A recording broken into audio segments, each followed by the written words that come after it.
बिस्मिल्लाहिर्रहमानिर्रहीम। आज का हमारा लेक्चर है using Laplace transform solve u double t x t is equal to a square u double x t minus g u x zero is equal to zero u t x zero is equal to zero u zero t is equal to zero limit x approaches u x t is equal to zero.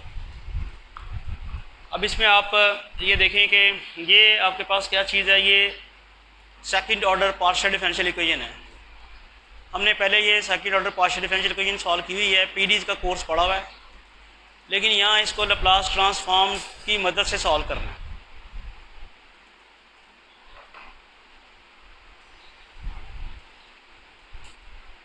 ये तो हमारी partial differential equation है और ये दोनों जो हैं ये कौन सी कंडीशंस हैं, ये इनिशियल कंडीशंस हैं और ये दोनों जो हैं ये बाउंड्री कंडीशंस हैं। तो हमने इस पार्शियल डिफरेंशियल इक्वेशन को with the help of initial conditions and boundary condition solve करना है और लैप्लास ट्रांसफॉर्म को यूज़ करना है। तो स्टेप्स इसके जो सोल्यूशन के होंगे वो सबसे पहले इक्वेशन नंबर 1A जो है जो मैंने लिखी है उसकी लैप्लास ट्रांसफॉर्म ले लें आप दोनों तरफ। Laplace transform of u double t x t is equal to a square, तो चूँकि कांस्टेंट है इसको बाहर ले आएंगे। Laplace transform of u double x t minus Laplace transform of g. Keep in mind कि जी कांस्टेंट है। अब वो लैप्लास ट्रांसफॉर्मेशन का फार्मूला याद करें, मैं आपके लिए यहाँ पे फार्मूला लिखता हूँ पहले और फिर उस फार्मूले को हम अप्लाई करते हैं। Laplace transform of F double dash T, कुछ याद है किसी को क्या फार्मूला था? वो था S square F of S minus S F of zero minus S F dash zero. ये डिफरेंस दिन में रहे कि स्मॉल एफ जो है वो ओरिजिनल फंक्शन है जिसकी लैप्लास ट्रांसफॉर्म ली जाती है और f of s capital f of x जो है वो उस फंक्शन का उसकी लैप्लास ट्रांसफॉर्म है। F of t is the function whose Laplace transformation is taking. अब आप ये कर रहे हैं कि फार्मूला आपके पास ये है कि फंक्शन का डबल डेरिवेटिव जो है उसकी जब लैप्लास ट्रांसफॉर्मेशन ली जाएगी तो वो इस फार्मूले के मुताबिक आएगा S square Laplace transformation of F of T जो कि एफ ऑफ एस के बराबर है माइनस एस, यानी आएगा minus S F of zero minus F dash zero. F of zero जो है वो स्मॉल एफ है, ओरिजिनल फंक्शन जिसकी लैप्लास ट्रांसफॉर्मेशन ली थी। F of S square F of S minus, इस फार्मूले को हम अप्लाई करते हैं, इस फार्मूले को इसके लिए अप्लाई करते हैं। ज़रा गौर कीजिएगा, स्मॉल एफ की जगह आ चुका है यू और डबल डैश की जगह डबल टी और एक्स जो है वो एज इट इज़ रहेगा, एक्स को नहीं हम छेड़ेंगे क्योंकि लैप्लास ट्रांसफॉर्मेशन में ट्रांसफॉर्म वेरिएबल जो है वो टी है, टी ने तब्दील होना है एस में, एक्स नहीं चेंज होगा। तो इसी तरह अगर आप देखें कि अगर मैं इसको ओपन करूं तो मेरे पास इस फार्मूले को इस्तेमाल करते हुए क्या बनेगा, एस स्क्वायर और उसके बाद क्या आना है एफ ऑफ एस। ये जो स्मॉल एफ था ये कैपिटल एफ में कन्वर्ट हो चुका था, स्मॉल यू जो है कैपिटल यू में कन्वर्ट होगा, एक्स एज इट इज़ रहेगा और टी की जगह क्या आ जाएगा एस, जैसा कि यहाँ आया एफ़ की जगह ऐसा आया, एफ ऑफ टी था स्मॉल एफ की जगह कैपिटल एफ हुआ और टी की जगह एस हुआ। एग्जैक्टली यही हुआ, स्मॉल यू की जगह कैपिटल यू हुआ और इस टी की जगह एस हो गया, एस स्क्वायर। माइनस आपने क्या लिखना है, माइनस एस और स्मॉल एफ है आपका स्मॉल यू आएगा, टी की जगह ज़ीरो है तो एक्स वैसे ही और टी की जगह ज़ीरो। उसके बाद एफ डैश यानी स्मॉल एफ का डेरिवेटिव है हमारा, स्मॉल यू का डेरिवेटिव आएगा और स्मॉल यू का डेरिवेटिव आएगा विद रिस्पेक्ट टू टी और यहाँ पे ज़ीरो है, टी की जगह ज़ीरो आ जाएगा और एक्स एज इट इज़। तो ये तो हुआ जी, मैंने ये वाला ओपन कर दिया है लैप्लास ट्रांसफॉर्मेशन का, यही वाला फार्मूला अप्लाई कर दिया है इसके ऊपर। राइट हैंड साइड में क्या होना है, राइट हैंड साइड में आपको याद है कि डबल जो एक्स जो है चूँकि अनट्रांसफॉर्म वेरिएबल है तो राइट हैंड साइड अब ये बन जाएगी is equal to a square double derivative of d square over d x square Laplace transformation of u x t minus g वैसे ही आ जाएगा और लप्लास ट्रांसफॉर्मेशन ऑफ 1 आएगी। मैं रिपीट कर दूं कि चूँकि जो एक्स जो है वो अनट्रांसफॉर्म वेरिएबल है, तो इसके यू का डेरिवेटिव लेने के बाद लप्लास ट्रांसफॉर्मेशन लें या लप्लास ट्रांसफॉर्मेशन ले के बाद में डेरिवेटिव लें, फ़र्क नहीं पड़ेगा। तो मैं ये कर रहा हूँ कि लप्लास ट्रांसफॉर्मेशन पहले ले रहा हूँ और डेरिवेटिव जो हैं वो उसके बाद में। अब ज़रा इक्वेशन देखते हैं हमारे पास क्या बनती है। S square you, capital you है ये, कैपिटल यू एक्स एस और माइनस यू एक्स ज़ीरो। ये यू एक्स ज़ीरो तो ज़ीरो दिया हुआ ना, इसकी जगह ज़ीरो लग जाएगा। यू टी एक्स ज़ीरो ये भी ज़ीरो दिया हुआ है, इसकी जगह भी आप ज़ीरो लगा देंगे, यानी minus zero is equal to a square. अब ये याद करें कि Laplace transformation of u x t जब करेंगे तो कैपिटल यू बन जाएगा, capital u x s. This will become d square capital u x s over d x square और माइनस जी और 1 की लप्लास ट्रांसफॉर्मेशन किसी को याद है 1/s होती है। तो अल्टीमेटली हमारे पास एक डिफरेंशियल इक्वेशन बन गई है a square u double dash, ये मैं इधर ले आया हूँ, a square u double dash और फिर minus s square u is equal to g over s. ये सबको समझ आ गई है? ये ज़रा और कर लें कि ये मैंने जो था a square d square u over d x square को लिख दिया यू डबल डैश, उधर ही रखा, इसको उठा के उधर ले गया, माइनस एस स्क्वायर यू हो गया और वो माइनस जी ओवर एस जो उसको लेफ़्ट साइड पे ले आए हैं प्लस जी ओवर एस हो गया। नेक्स्ट जो हमारे पास बनता है ये u double dash minus s square over a square u is equal to g over s. ये इक्वेशन हमारे पास बन गई है second order differential equation, non homogeneous differential equation है। इसको सॉल्व करने के लिए पहले आपको इसका होमोजीनियस पार्ट लेना होगा और होमोजीनियस पार्ट के लिए आपको याद है कि डिस्क्रिमिनेंट आप लेते हैं इसका होमोजीनियस पार्ट के लिए आप इसकी कैरेक्टरिस्टिक इक्वेशन लेंगे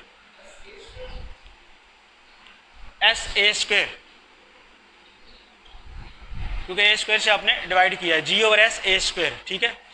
अच्छा, अब नेक्स्ट जो है हमारे पास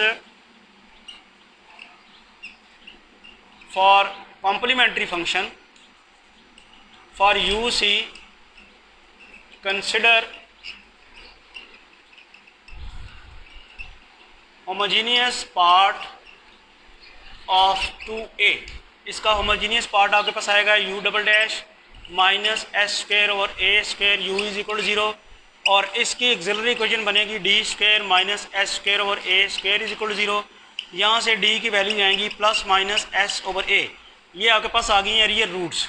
इस तरह आपके पास जो यू सी आई बनेगा इसका वो आ जाएगा C1 e raised power s over a x plus C2 e raised power minus s over a x. ये हमारे पास कॉम्प्लीमेंट्री फंक्शन आ गया। फॉर पर्टिकुलर इंटीग्रल आपको याद है u p is equal to 1 over d square minus s square over a square और किसके ऊपर apply करना आपने g over s a square.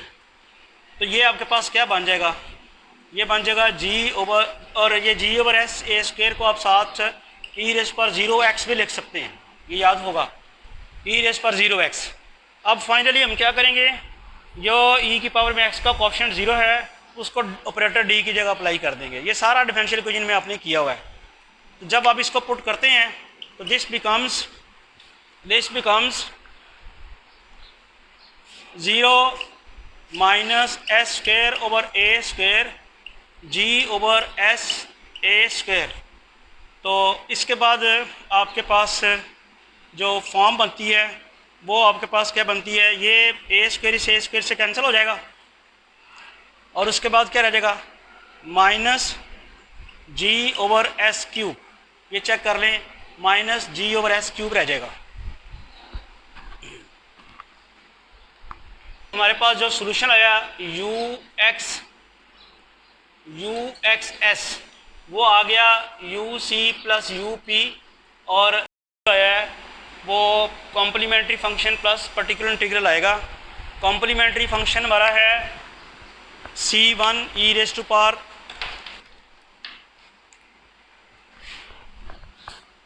C1 e raise to power s over a x plus C2 e raise to power minus s over a x। ये complementary function है और particular integral आया है minus g over s cube. तो ये तुम्हारा अब general solution इसका आ चुका है। लैप्लास ट्रांसफॉर्म का आपको याद है, लैप्लास ट्रांसफॉर्म की मदद से हम डिफरेंशियल इक्वेशन को किस तरह सॉल्व करते थे। पहले ओरिजिनल प्रॉब्लम को कन्वर्ट करते थे ट्रांसफॉर्म प्रॉब्लम में by taking the Laplace transform. वो करने के बाद फिर उसका सोल्यूशन निकालते थे। तो अब हमने ट्रांसफॉर्म कर लिया था, सोल्यूशन आ गया u x zero is equal to u c plus u p complementary function plus particular integral. तो कॉम्प्लीमेंट्री फंक्शन मैंने कैलकुलेट किया था C1 e raise power s over a x plus C2 e raise power minus s over a x, और आगे u p जो है वो minus g over s cube है। अब ज़रा बाउंड्री कंडीशन की तरफ चलें कि बाउंड्री कंडीशन आपके पास क्या थी, u zero t is equal to zero, ये थी बाउंड्री कंडीशन। चेक करें एक। अब इसकी अगर लैप्लास ट्रांसफॉर्म ली जाए u zero t is equal to zero, ये u zero t capital u zero s में कन्वर्ट हो जाएगा, तो ये आएगा। ये हमारे पास एक बाउंड्री कंडीशन है। ये कहाँ से आई है, गिवन बाउंड्री कंडीशन की लैप्लास ट्रांसफॉर्मेशन लेने के बाद। इसमें हम x की जगह फिर ज़ीरो पुट करते हैं। इस बाउंड्री कंडीशन को अप्लाई करने के लिए put x is equal to zero into c. जब आप ये पुट करते हैं तो u zero s is equal to C1 e raise power zero plus C2 e raise power zero और minus g over s cube. तो ये आपके पास ज़ीरो है, तो आपके पास आ जाएगी C1 plus C2 minus g over s cube. तो एक हमारे पास इक्वेशन आ जाती है C1 plus C2 is equal to g over s cube. इस इक्वेशन C1 C2 की वैल्यूज़ मालूम करने के लिए एक इक्वेशन हमारे पास ये आ जाती है जिसे हम 2D कर लेते हैं। ये एक बाउंड्री कंडीशन अप्लाई की थी मैंने। दूसरी बाउंड्री कंडीशन याद करें, दूसरी बाउंड्री कंडीशन ये थी u x, बल्कि लिमिट भी थी, limit x approaches infinity u x t is equal to zero. अब आप इसकी लैप्लास ट्रांसफॉर्मेशन लेते हैं, लैप्लास ट्रांसफॉर्मेशन ऑफ सारे की लैप्लास ट्रांसफॉर्मेशन ले लें। Limit x approaches infinity u x x t is equal to zero.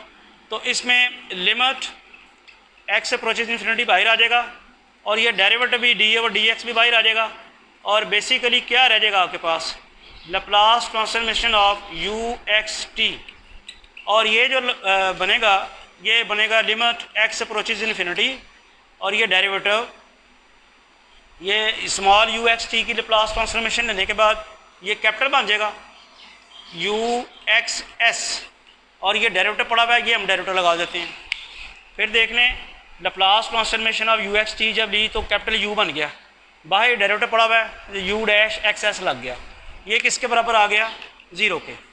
अब once again equation number 2C हमारे पास मौजूद है, इसी में ये हम अप्लाई करते हैं लिमिट x अप्रोचेज इन्फिनिटी। बल्कि इक्वेशन नंबर 2C जो है उसका पहले हम डेरिवेटिव लेंगे। जब उसका हम डेरिवेटिव लेंगे तो देखते हैं कि क्या हमारे पास बनती है इक्वेशन। तो यहाँ हम लिखते हैं 2C का डेरिवेटिव ले रहे हैं, वो बन जाएगा u dash x s is equal to, derivative ले रहे हैं विद रिस्पेक्ट टू किसके डेरिवेटिव ले रहे हैं, x के, तो वो बन जाएगा C1 x के डेरिवेटिव ले रहे हैं respect s over a E rays power s over a x plus minus C2 s over a E rays power minus s over a x, और ये डेरिवेटिव ले रहे हैं विद रिस्पेक्ट टू x, ये फिर ज़ीरो हो जाएगा, basically partial derivative था, तो ये हमारे पास ज़ीरो आ जाता है। g ओवर s क्यूब यहाँ पे x के रिस्पेक्ट कांस्टेंट ट्रीट होगा। फिर देख लें क्या किया गया कि डेरिवेटिव लिया गया with respect to x, e raise पर s ओवर a x वैसे ही रहा, और इसमें पावर का डेरिवेटिव लेंगे वो s ओवर a आ जाएगा माइनस s ओवर a। ये जो है इसके ऊपर हमने अब ये ज़रा समझने वाली बात है, इसके ऊपर लिमिट अप्लाई करनी है दोनों तरफ। Limit x approaches infinity u dash x S, तो ऑब्वियसली इधर भी आप लिमिट अप्लाई करेंगे लिमिट एक्स अप्रोचेस इन्फिनिटी, तो ये बनेगा आपके पास, पहले तो ये कर लें C1 s over a e raise पर s over a x minus C2 s over a e raise पर minus s over a x. अच्छा, इसको करने के बाद आप के पास लेफ्ट हैंड साइड ये जो भी इसने बाउंड्री कंडीशन दी हुई थी limit x approaches infinity u dash x, ये आपके पास 0 के बराबर है, तो ये तो हो गया 0। इधर देखें ज़रा, ये बन गया हमारे पास C1 s over a limit x approaches infinity e raise पर s over a x minus C2 s over a e raise पर minus s over a x. बल्कि इससे पहले भी आपने लिमिट अप्लाई करनी है limit x approaches infinity e raise पर minus s over a x. ये आ गया। मुझे अब आपसे एक क्वेश्चन करना है, वो ये कि जब मैं लिमिट अप्लाई इसमें करूँगा, यहाँ ज़रा गौर करें मेरे पास क्या बनेगा। ये ज़रा गौर करना है कि C1 s over a limit x approaches infinity e raise पर एस ओवर ए एक्स, जब मैं x की जगह यहाँ लिमिट अप्लाई कर दूँगा ई रेस पर माइनस इन्फिनिटी हो जाएगा, ई रेस पर माइनस इन्फिनिटी 0 के इक्वल बन जाएगा, तो ये तो हो गया 0। यहाँ मैंने अभी तक पुट नहीं किया, वहाँ मुझे नज़र आ रहा था कि 0 बन रहा है, मैंने कर दिया। मेरे पास अब एक्सप्रेशन ये आया है C1 s over a limit x approaches infinity e raise पर s over a x is equal to 0। अब आप सबको पता है कि अगर मैं x की जगह इन्फिनिटी पुट करूं तो ये वाली टर्म तो 0 नहीं होने वाली। अगर मैं x की जगह इन्फिनिटी पुट करूं तो वहाँ तो e की पावर में पहले ही नेगेटिव साइन था, तो e की पावर माइनस इन्फिनिटी 0 बन गई, ये तो 0 होने वाली नहीं है। अब ये एक्सप्रेशन भी होल्ड कर रहा है, क्या आप लिमिट पुट कर रहे हैं और 0 के बराबर आ रहा है, तो क्या सूरत है, एक ही सूरत है C1 0, S को 0 नहीं करेंगे आप। एक ही सूरत मुमकिन है कि ये एक्सप्रेशन अगर होल्ड कर रहा है, इसमें तो 0 होना नहीं है, तो there is only possibility C1 should be equal to 0। तो यहाँ से फिर हमारे पास जो है C1 should be equal to 0। हमने एक इक्वेशन नंबर 2D निकाली थी, 2D में ये वैल्यू पुट अगर कर दें तो फिर हमारे पास क्या बनता है, putting this value in equation number 2D we will have the value of obviously C2. Putting this value in 2D, तो हमारे पास आ जाती है 0 plus C2 is equal to G over s cube था। 2D चेक कर लें ज़रा, तो C2 की वैल्यू हमारे पास आ गई है G ओवर एस क्यूब। अब हमारे पास जनरल सोल्यूशन था, वो क्या बन जाएगा, उस इक्वेशन नंबर क्या थी वो, उसमें पुट करते हैं एक्स एस। हमारे पास C1 तो वैसे 0 हो गया, C2 आ गया G over s cube e raise पर minus s over a x minus G over s cube. ये हमारे पास जनरल सोल्यूशन था जिसमें C1 और C2 मौजूद थे। C1 0 हो गया, C2 की वैल्यू ये पुट कर दी और ये हमारे पास जनरल सोल्यूशन आ गया। हम अब होते हुए लैप्लास ट्रांसफॉर्मेशन लेके डिफरेंशियल इक्वेशन के सोल्यूशन तक पहुँच चुके हैं। अब इसकी लैप्लास इन्वर्स ट्रांसफॉर्मेशन अब लें, Laplace inverse transformation of u x S. तो इधर आपके पास आ जाएगा जी, तो कांस्टेंट अब बाहर ले जाएं, Laplace inverse transformation of e raise पर minus s over a x over s cube, इसकी लैप्लास इन्वर्स आ जाएगी माइनस जी, और इसकी लैप्लास इन्वर्स क्या आ जाएगी 1 ओवर एस क्यूब की लैप्लास इन्वर्स। देखें एक फार्मूला हमारे पास है, Laplace transformation of e raise पर लैप्लास इन्वर्स ई रेस पर minus s a f of t. याद है क्या थी वो, किसके बराबर थी, लैप्लास इन्वर्स ये यहाँ पे एक ना यूनिट स्टेप फंक्शन को कैलकुलेट करने के लिए हमारे पास एक फार्मूला है, वो यूज़ करते हैं लेप्लास इन्वर्स ट्रांसफॉर्मेशन का। Laplace inverse transformation of e raise power minus a s या s a f of s is equal to unit step function t minus a into f of t minus a. ये हमारे पास एक formula है। F of S यहाँ पे आ जाएगा 1/s³ और ई raise पर जो है उसके अकॉर्डिंगली हम देखते हैं क्या बनता है। ये कैपिटल यू कन्वर्ट किस में हो जाएगा, स्मॉल यू एक्स टी में, जी वैसे ही रहेगा। अब ज़रा गौर कीजिएगा कि मेरे पास जो एस का कोएफिशिएंट है -x/a है, तो मैं यहाँ पे लगाऊंगा यूनिट स्टेप फंक्शन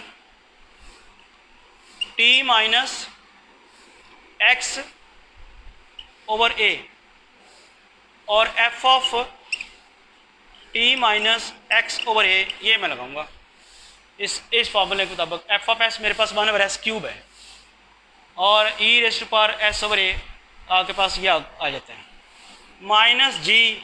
मुझे बताएं कि Laplace transformation of T square क्या होती है, बता सकते हैं आप क्या होती है? s³/2 है, s³/2 sorry 2/s³। Laplace transformation of T square ये है। तो यहाँ से वो आ जाएगी, यानी अगर मैं लेप्लास इन्वर्स ट्रांसफॉर्मेशन लूँ तो वो आ जाएगी t²/2 is equal to Laplace inverse over 1/s³।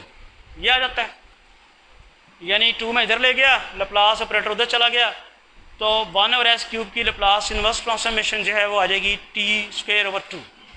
तो मुझे अब यहाँ पे लगाना है t²/2, ये बन गया। सिर्फ अब एक चीज़ रह गई है कि 1/s, ये वो वही चीज़ है 1/s³ की लेप्लास ट्रांसफॉर्मेशन क्या आनी है, वो ज़रा बता दें, वो क्या आएगी आपके पास? 1/u t माइनस x/a और वहाँ अब आपके पास क्या बनेगा, आना क्या था t²/2, तो t²/2 की बजाय क्या आएगा t minus x/a² minus gt²/2। तो फाइनली आपके पास ये रिज़ल्ट है।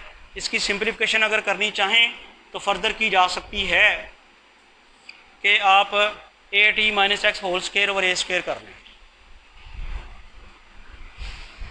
यानी इसको आप फर्दर सिंप्लीफाई इस तरह कर सकते हैं gu t minus x/a into at minus x²/2a² minus gt²/2। तो ये आपका सॉल्यूशन इस फॉर्म में भी आप लिख सकते हैं।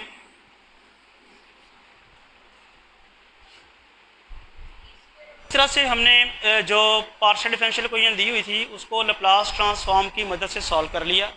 पहला स्टेप क्या किया कि ओरिजिनल डिफरेंशियल इक्वेशन की लेप्लास ट्रांसफॉर्मेशन ली।